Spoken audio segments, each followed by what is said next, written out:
Labor's spokesman on agriculture and resources, Joel Fitzgibbon, who joins us live from Melbourne. Mr Fitzgibbon, thanks very much for your time. Now, the Minister, as you heard there in the statement to Andrew Clennell, says via a spokesperson that ministerial discretion on final funding decisions exists to ensure councils that don't meet rigid thresholds can still accept support. Is that a fair enough argument? Is that a defence which the Minister can stand by? Well, David Littleproud certainly just metaphorically speaking threw Bridget McKenzie under the bus. Why? Because David Littleproud is the most likely beneficiary if Bridget McKenzie goes, and I believe she surely will go. The question on discretion becomes, why did we have the discretion? Remember, it was only introduced in the second round and in the lead up to the election. And yet I have Singleton in my electorate, which just falls short of the criteria, and despite my many representations, the Minister hasn't chosen to use the discretion to help my drought-stricken community. And can I say, Andrew Clennell's done a great job digging information on this rorts affair, but so too have Catherine King and I in Senate estimates. You referred to it earlier, and I don't want to be ungenerous to Andrew, but I'll challenge one thing he said. He said only half of the 14 councils announced in the lead up to the election were eligible. But I think if you take both criteria, that is rainfall and workforce, ag workforce, only one of the 14 passed the test. And even more interesting than that, there were 5 announced in New South Wales during the election campaign, and 4 of those, we learned thanks to Senate estimates, were in the electorate of Farrer, that is the electorate of Susan Lee. Now, you remember, Kieran, she was in all sorts of trouble pre-election over issues around the Murray-Darling Basin Plan, had a strong local mayor running against her as an independent. So this is one of the most blatant revelations yet, I think, that the discretion was used just to throw money at councils in Susan Lee's electorate, which clearly weren't eligible. Now, you remember, Kieran, last year I wrote to the Auditor-General asking him to review all of the government's drought programs, because there's a lot of mystery not only the Drought Communities Program but many of the others.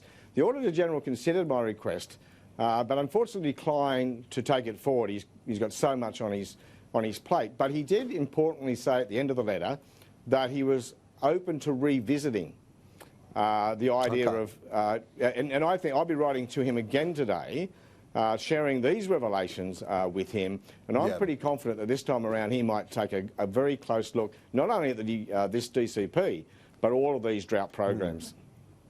Well, I guess, you know, when you have ministerial discretion, which I think many people would say, yes, that's fine to, when you've got thresholds so that an area or a council might not be done, hard done by because they're, say, 2-3% either way of the threshold.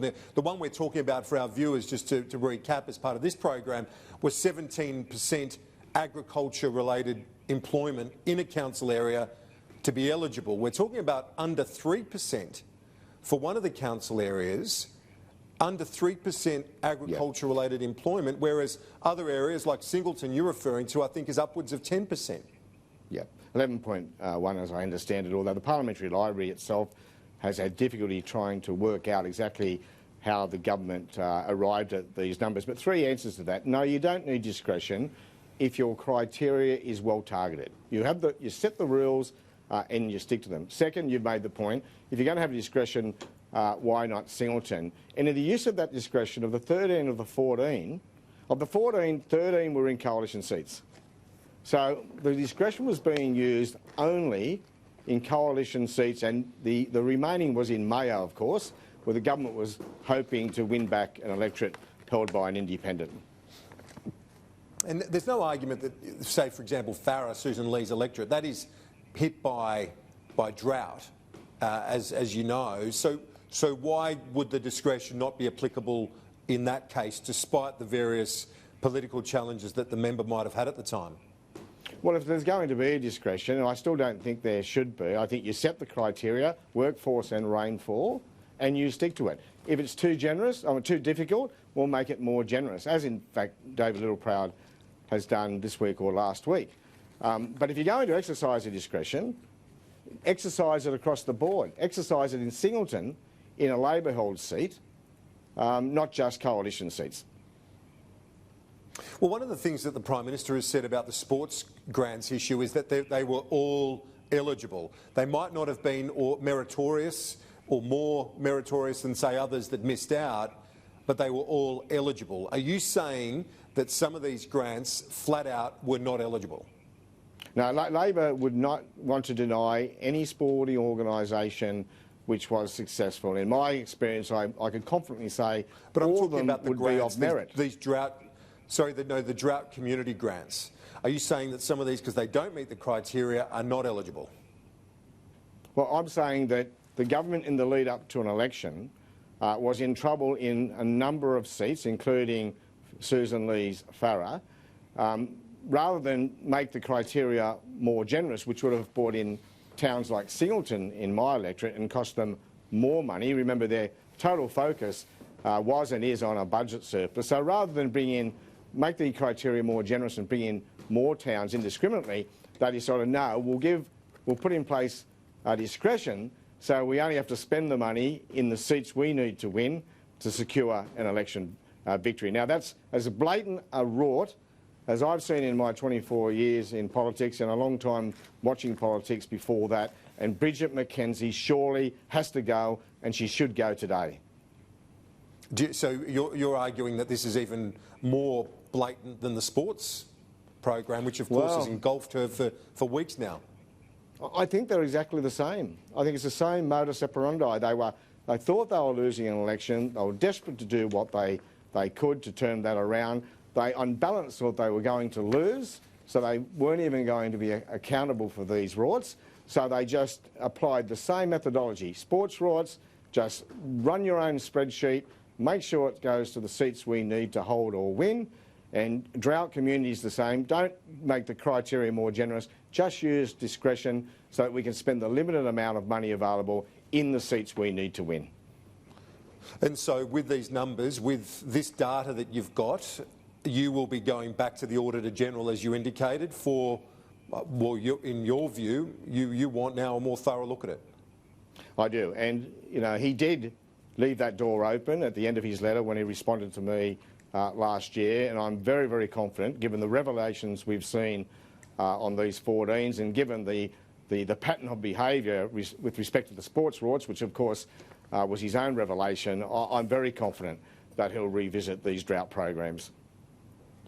Okay, well, we will watch that with interest. Let's talk about the Prime Minister's focus. You are the Shadow Minister for Resources as well. Do you welcome his renewed push for trying to access the gas which remains in Victoria and New South Wales in particular, but as yet untapped resource? Yeah.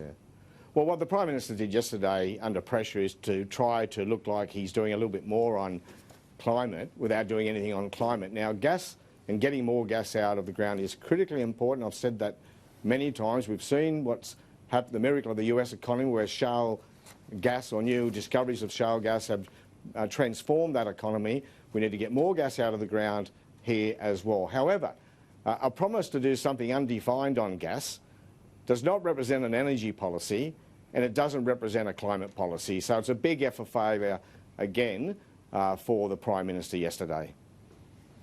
But fundamentally, do you support his approach with the states, this idea of a bilateral agreement where he might be able to access more gas? He might get the states, the Andrews and Berejiklian governments, to agree to access more gas, because quite clearly you're both on the same page when it comes to that. Well, we can't have a competitive manufacturing industry and the jobs that go with it without getting more gas out of the ground. So I support getting more gas out of the ground where it's environmentally responsible to do so. But what the Prime Minister hasn't done is explain what this bilateral means. What is the mechanism? How does it work? Obviously, he needed something to say yesterday, so he's blurted it out without being able to provide any of the detail. Shadow Minister for Resources and Agriculture, Joel Fitzgibbon, appreciate your time. I know you've got to get to the airport. Thanks for that.